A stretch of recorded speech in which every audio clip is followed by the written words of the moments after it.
time for review. All I gotta say right now, anything that Croca done wrong, I forgive her now. She's changed.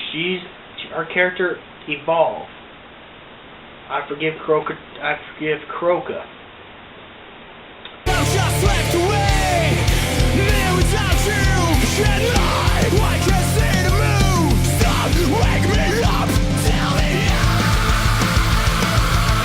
let's say the kind of something. It's just poison lies. We never come close to life.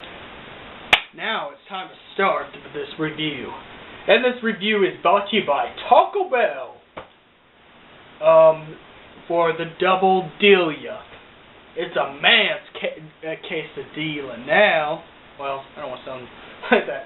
It's anyone's quesadilla, but you get what I mean. Go to Taco Bell. I urge you Chaos Ninjas to go to Taco Bell and hit up that double dealia for men and women. Okay, now we're done with that. Let's get to the review.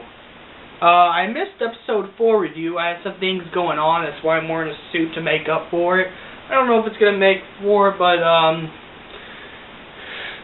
I'm going to try and make it up for it anyway. So I'm doing the Bob Samurai style type of review. By the way, go check his channel out. He does better reviews than I do. I really barely do any, but I've been too busy to do episode 4, but the big highlight that happened in episode 4 so I can get to episode 5 was Issei got hurt really badly by that bastard Loki. Yes, I hate Loki. And by the way, hey Loki, Sephiroth called and he said he wants his hairstyle back. Stop being a Sephiroth reject. Now let's get on to it. Okay, they're fighting Loki, right? And guess what? Issei is worthy. We just found out. I just watched the Avengers this week, and so I'm using that quote.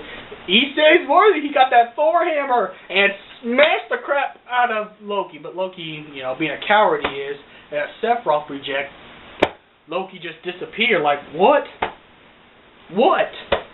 So he just disappeared. You know.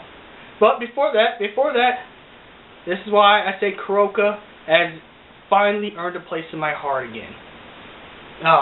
First of all, Croca, and then this new guy Arthur, part of the Chaos Brigade, which is Volley's team in this. And Volley's one of my other favorite characters until, well, I get to a certain part, but Volley's one of my favorite characters because guess what? He tricked Loki. That's what you get, Loki. That's what you get.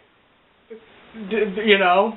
And when Croca stopped Finrail and chained him up, it was one of those oh moments. Yeah, you know what I'm talking about. It was one of those oh moments. It was good. Yeah, it was awesome. But anyways, that's why Croca is earned a place in my heart again. I love Croca. Now I have 2 high school DXD waifus, Akino Himejima, and as my first, the Croca. I think this is Toju. Yeah, I think that Croca Toju. But anyways, yeah, she's earned a place in my heart again. But anyways, yes. Okay, let's talk about the main part of this episode. Part of this episode,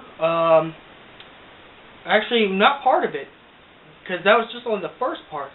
The rest of the episode was the Akino episode, which I love. Akino's best girl. Don't you agree? Akino is best girl. This was an Akino episode about how she became what she is, you know, and what she really is, and why she hated her own heritage. And reason why that is, you know, her mom died, and Barkil didn't do anything to stop that. What she should have done, because that probably would have earned his favor with Akino a lot faster, but he blames himself, and poor man, it's not really his fault.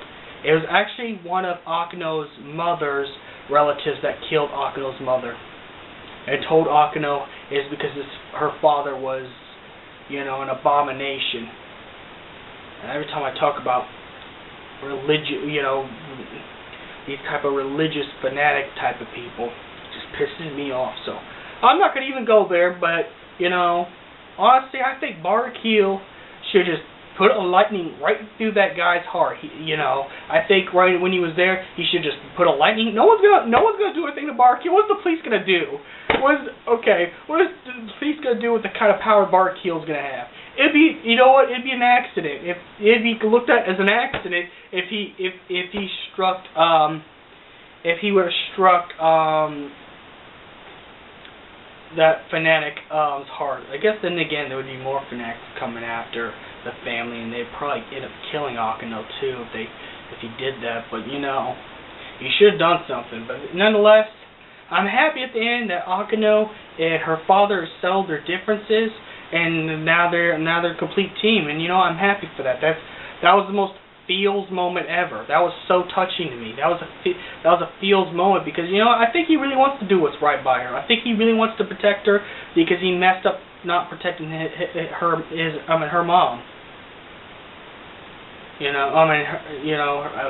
Akeno's mom. So yeah, I think I'm glad that that they can get along. Akeno could put the past behind her. I don't have to feel sorry but this episode was more feels than it was any action or any other stuff or fan service. This episode, if you wanted your feels, this is where you got your feels. Because Akeno's past was a lot of feels. It was bad. It was feels in the novel, but now I get to see everything that happened, and this is why I like season 3 a lot better than the other 2 seasons. Not hating on the other 2 seasons, but this is how Akeno came to be, and you know what? Akeno's the best girl. So, I had more feels for her. This was a feelsy episode for me. I'll admit it, I know it's not manly, but I shed a tear for Akeno. Because her mom didn't have to die by her people.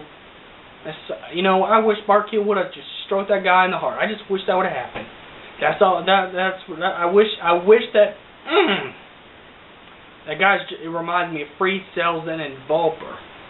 Because them zealot types pissed me off, but hey, what are you gonna do? But he should, I'm glad that now they can get along together. She can put the past behind her, and Akeno's a happy girl, happy woman.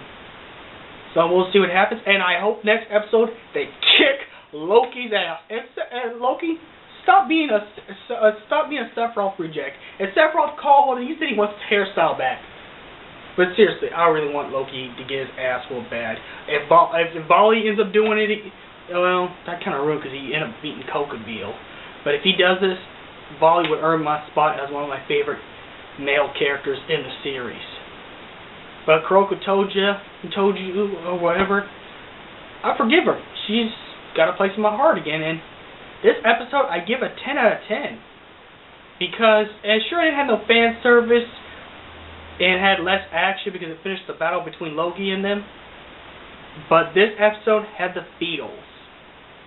It had the feels. And you can't beat the feels. So yeah. That's my review on episode 4 and 5 of High School DXD Born.